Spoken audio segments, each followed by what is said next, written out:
welcome, Diane. Thank you so much for being here with us. It's so nice to have you here. Thank you for having me, Melissa. I'm pleased to be here. So let's just jump right in with a little bit of background about your path to writing. I like to always start with that I think it's fun to have author origin stories and to hear where we started, that we were just sort of ordinary people, and now here we are living the dream of being a published author. So tell me Very about true. your origin story. How did you come to this career? It's a bit of an odd story, probably. I think, based on most people I know. I was an accountant for 30 years. I've always loved reading. I've always loved writing. And most people I know in my business have a hobby that's either very creative or very physical to kind of counteract the fact that we're crunching numbers and sitting in chairs all the time. And for me, that was writing. And I would just write what I now call first drafts. But at that time, it was just telling myself a story. And so I'd switch back from reading to writing. If I couldn't find anything I liked to read, I'd start writing. When I finally retired, my husband played a lot of golf. I was hanging around the house. I did whatever I wanted for the first year. And I thought, you know what? I wonder if I could take one of these first drafts and make it into something somebody else might want to read. So I spent the next 2 years doing that and got an agent. My agent took me through one more revision. She sold the book in like a weekend. And then I had a book Wow. contract and I went, oh my God, can I do this 2 more times? So this was for your Countess Harley series. That was the first thing that you wrote that was published. Yeah, it was really exciting, but it was also really terrifying because I thought, wait a minute, I'm old. This is, this is supposed to be my retirement. And can I do a book in a year? And I honestly, I just thought I have to take that plunge. I have to give it a try. And I haven't looked back and I've been thrilled ever since. My first book published the year I turned 60. So anybody out there who's thinking of this as a second career, take heart. It is never too late. I love that. That is such a great message. And you hear about stories like that. Janet Ivanovich, I want to say, was in her kind of late 40s, I think, when she first Maybe. published. Hmm. Grandma Moses, what was she, in her like 70s when she first Yeah. painted her painting? Yeah, I mean, you're never too old. I love that message, and I think it's so true, and something that we all need to, number one, hear, and then also remind ourselves of. Hmm. Yeah. Yeah. You are the only person putting limits on yourself. So, Yes, excellent, yeah. excellent tidbit there. Tell us about the Countess Harley series a little bit. So it's an Sure. historical mystery series. I loved the idea, if I got this right, that they're robber families, right? Tell me about the family. There, okay. There, you're probably thinking of the robber barons, and that's very true. That Frances came about. My main character, who's my protagonist, she is an American heiress in the very late 1800s. Could not get up because they were nouveau riche. They were the robber barons, and because of that, the established families in New York and Philadelphia and even San Francisco wanted nothing to do with them. They were crude. They were not genteel. Not old money. Exactly. They were not old money. That was the real story. Okay. But they had plenty of excuses for excluding them. So the young women who were coming of age in that time, if that was their situation, they were never going to break into society. One of the things that they did was to go across the Atlantic and meet and marry the aristocracy of Europe.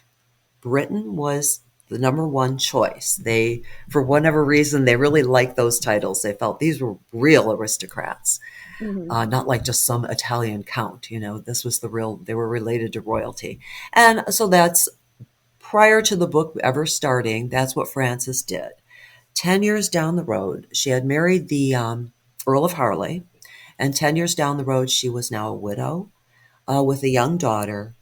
She was at the very tail end of her mourning period for her husband, and she was looking to finally live her own life. Not live for her family, not live for her husband. She wanted to make her own decisions. And so she kind of runs away and moves to Belgravia with what little money she has left because her husband has spent her dowry.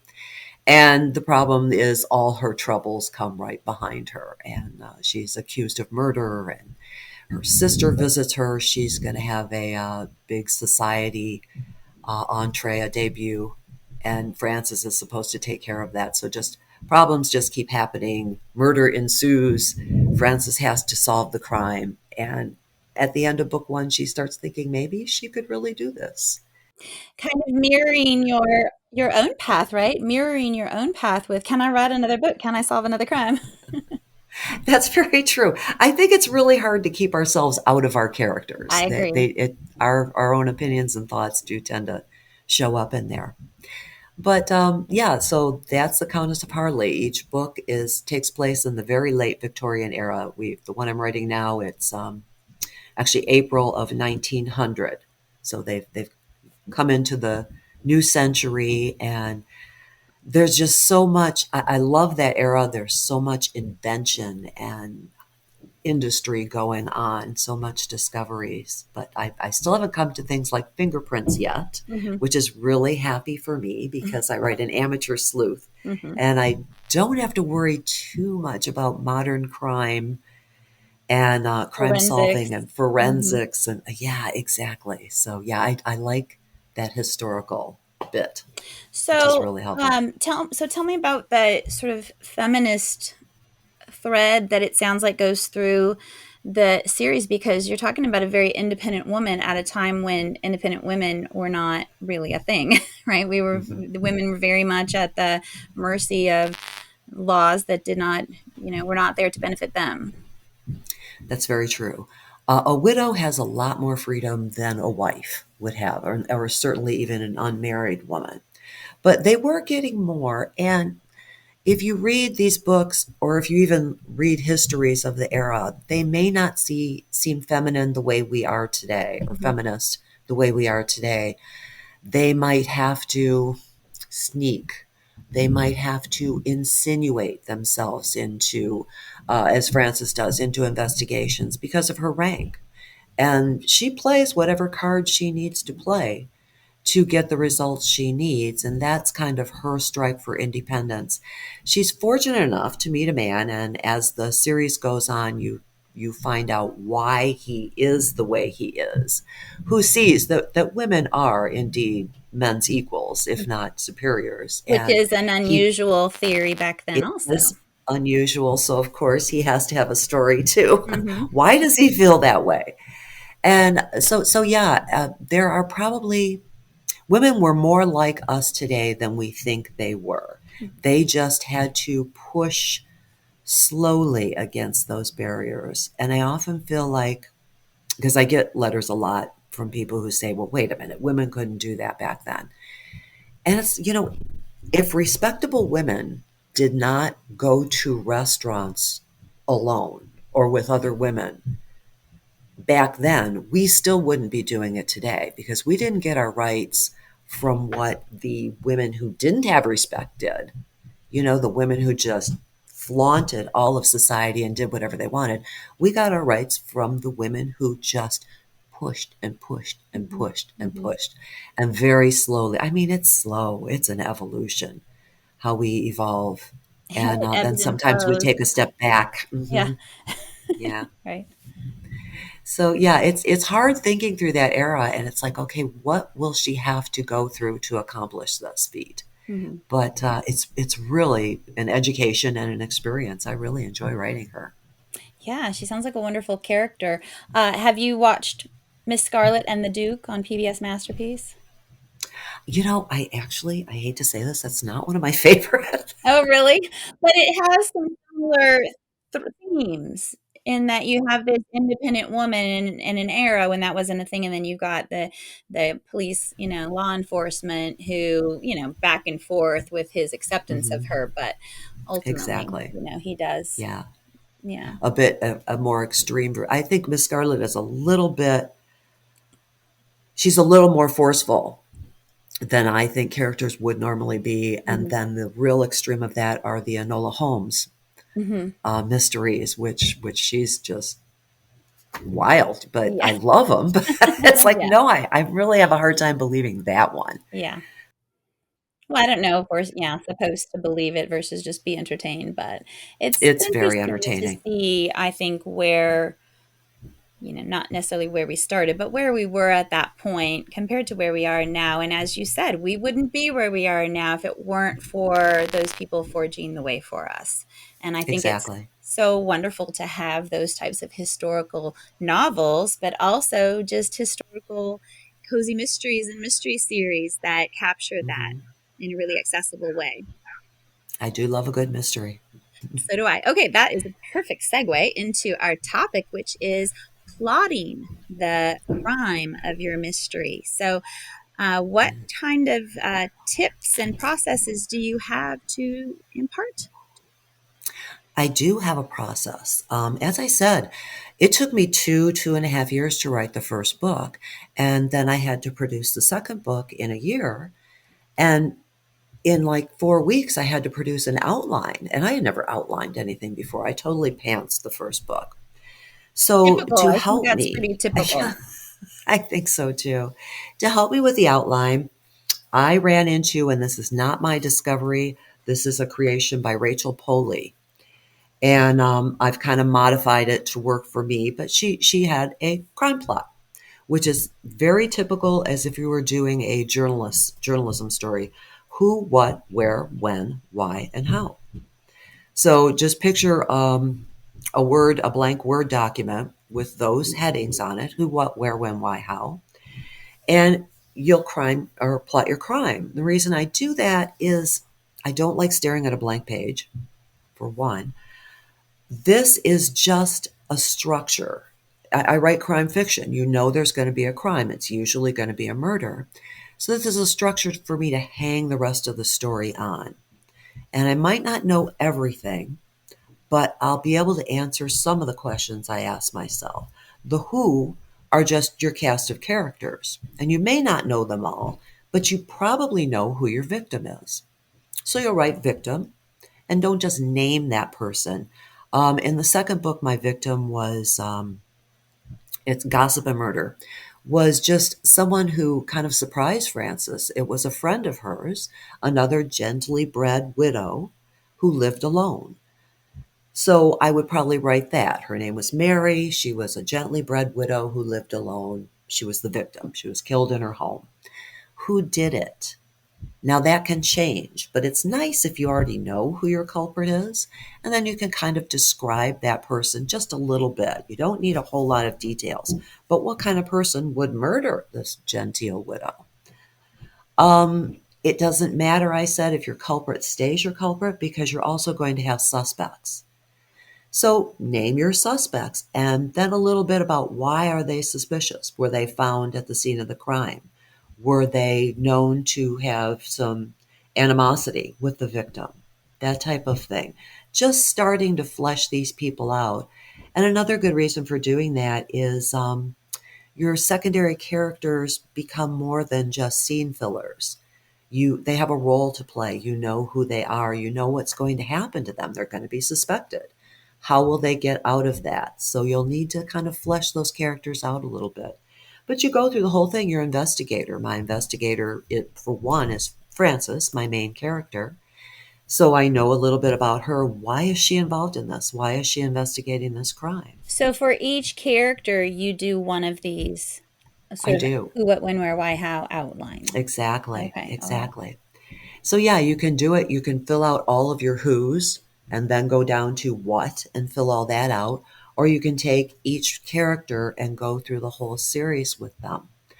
Your your what's can start off with what happened. What's the inciting incident? Was this person discovered? And is that how, maybe somebody was thrown over a balcony and in the middle of a party, that type of thing. I don't know where I came up with that one. But what happened? Who was killed? What was the crime? Was there what could also be your evidence? what bits of evidence were found along the way. And that, of course, is going to get seeded in throughout the story. What happened before the crime occurred? Were they at a party? What happened right after the crime occurred? Did the person leave the party and get hit by a car? That type of a thing. So So what there's was a going lot on of at the time? content in the what section. And There it, is a and it lot more than you would expect. and it can Yeah. be anything. It's just kind of a free flow of a Yeah. variety of what's. Hmm. Okay. And you may not know all your what's yet. You know, this is the very beginning. You may not have all that information, but as you start drafting, you will. And to me, like if I am going to the grocery store and I have written a list, even if I forgot the list, because I wrote it down, I'm more likely to remember what I need to buy. So because you've written this down, as you go through the story, you're going to go, wait a minute, you know, that person had this particular occupation. That could really play into this. So that will help you as you go through. Where? Where did the crime take place? Was the body moved? Where was the body found? So Because that could play into it. for your red herrings or your your suspects, would you put where were they really when the crime committed? What were they really doing so that you know Exactly. how they're exonerated from the crime ultimately? Where were they really? Exactly. That, to me, a fair mystery is one where only one person could have done it Mm-hmm. in the story. So, yeah, you need to know where these people really were. Mm-hmm. Then, of course, another where is where did they say they were? Mm-hmm. Because people lie. People lie all the time. So, where did they say they were? Um, were there any witnesses? What did the witnesses see? And are they telling the truth? So you get to know a little bit about them because you're going to have a little bit about your witnesses too. Do I have any other wheres? I'm kind of looking at my guide as I say this. Oh, where were the clues found? Mm. Where was the murder weapon? What was the murder weapon? Are you right that that was the murder weapon? Will the coroner come back with a different cause of death a day or two later? So there are various red herrings that are going to turn up here and there in your where and in your what's. When? When, I don't know. When I often can answer these questions, they don't always help me too much until later, Mm-hmm. but they can become important because timing is everything. Mm-hmm. When did the crime occur? When was the crime discovered? When did the authorities arrive on the scene versus when were they called? And were they called way later than the crime was discovered? Could evidence have been moved? Has somebody been at the crime scene to tamper with it? And when did the investigators find the clue and piece together the evidence? So that'll help you with your pacing as well. Yeah, so just those key words really help you formulate questions, all Exactly. kinds of different questions that you need to answer, whether immediately or throughout, at a later time as the story unfolds. But yeah, I think it's those key words and those questions that you form are pretty instrumental because it gives us, like you said, it gives us a framework, a way to approach it that is a little bit more systematic. Hmm. It really helps me to then jump into the next step, which for me is writing the outline. But if you're a pantser, it'll help you take that step into just starting to draft the story. Another way of using this, especially if you're pantsing, go through that first draft, then ask yourself these questions. It will really help you find any potential plot holes. Oh, wait a Yeah. minute, that can't happen because this person said they were there. So that works too. One thing that in other discussions I've had with other authors that continually surfaces is that even if you are a pantser, there are elements of plotting that happen, whether it's Hmm. structured like what you're presenting or a little more fluid, in just jotting down ideas. But I mean, for the most part, even if you're pantsing, you have a general idea of who the victim is and what the crime was and, how it's going to get Right, right. solved. Hmm. You generally that's why I find this kind of a fun part to do because I generally know what the crime's going to be. I Hmm. generally know who the victim is. I don't always know who did it. Hmm.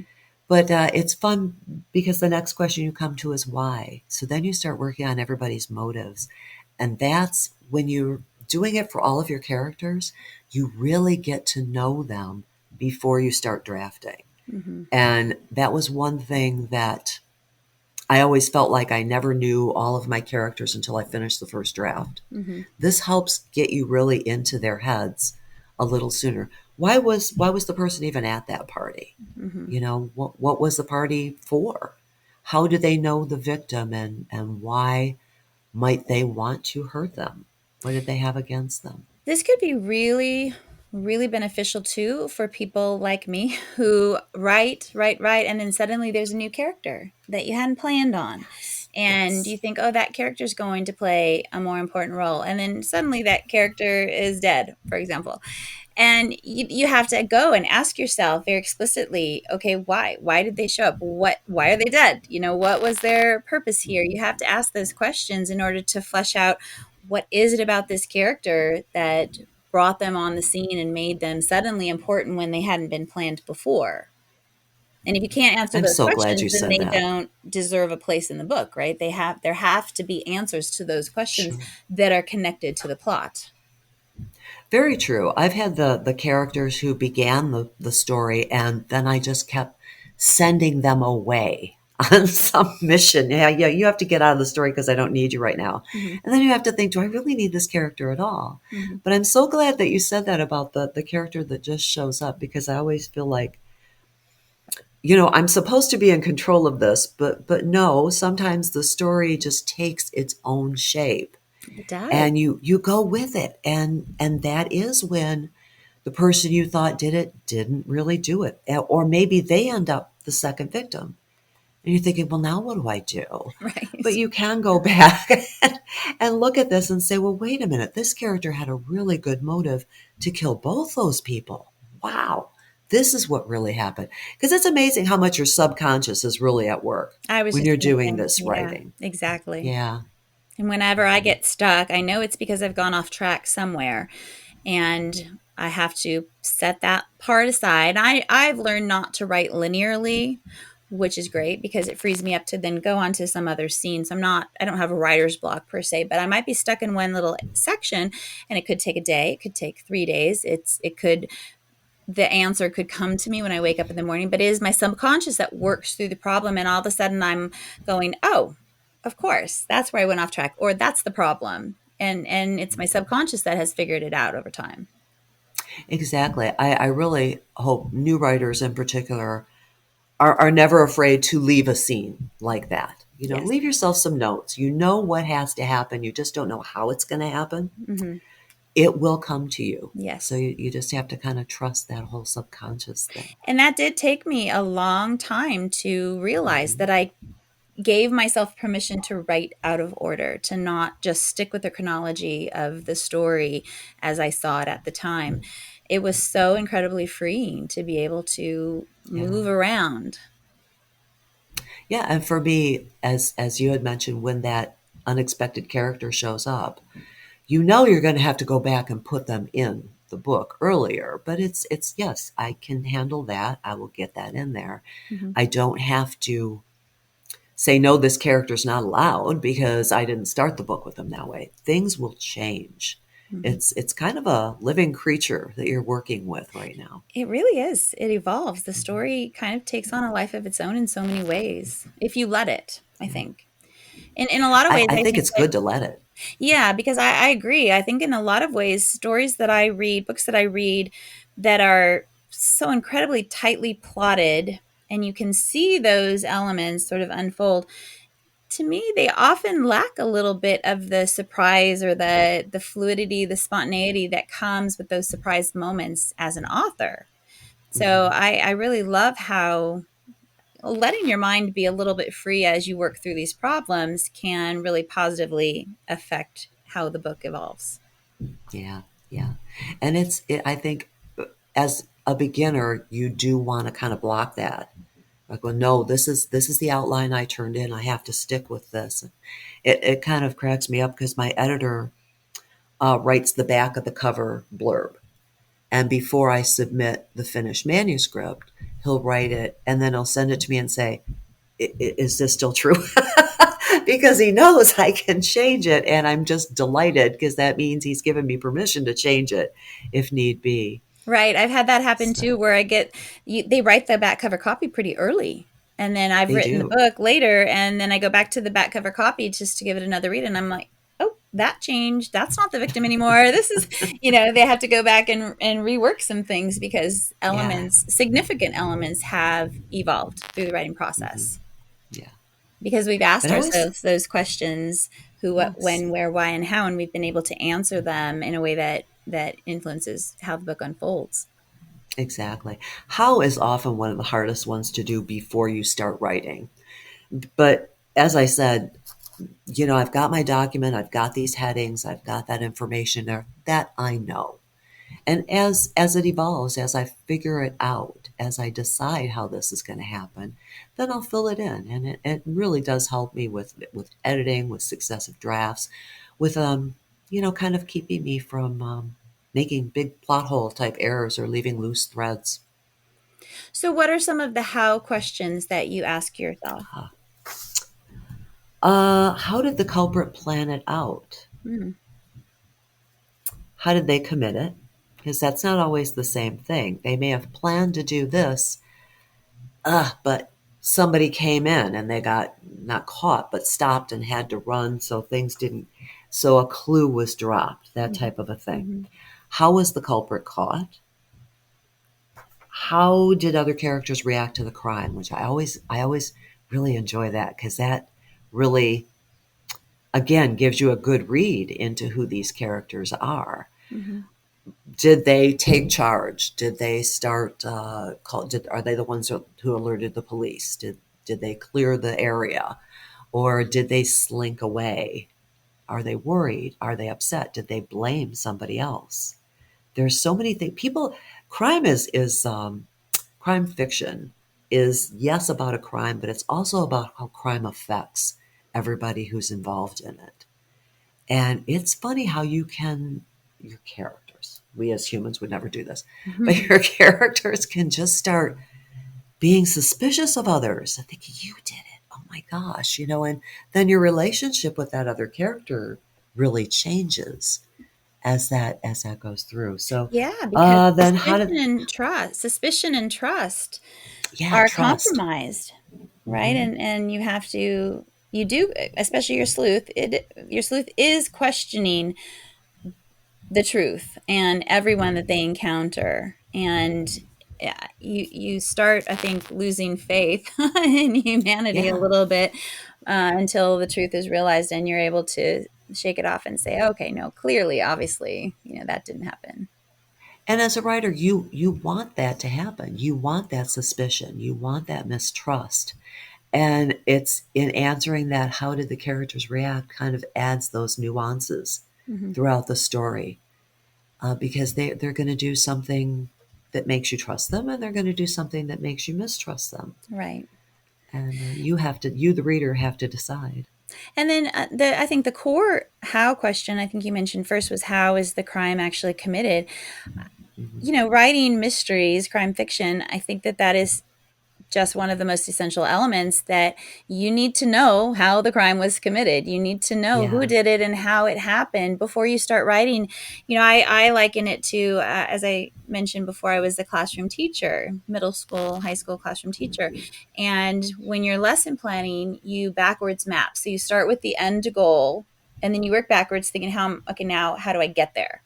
And it's the Hmm. same way in how I approach writing a mystery, in that I know how that crime happened, and now I need to work backwards and figure out, okay, how's my sleuth going to get to that truth? But you Yes. always start with the Yes. crime, Hmm. So you may as well just plot it out. right? And yeah, you also have to. I imagine it happens in modern day too, but in writing historical, you have to make sure that this is even possible. Did they have access to this in those days? Was a lot of times people use poison. I use poison quite a bit, but it's not quite as available in 1900 as it was in, say, 1850, where you could just go to the local grocer and buy rat poison, Right. type of thing. So Right.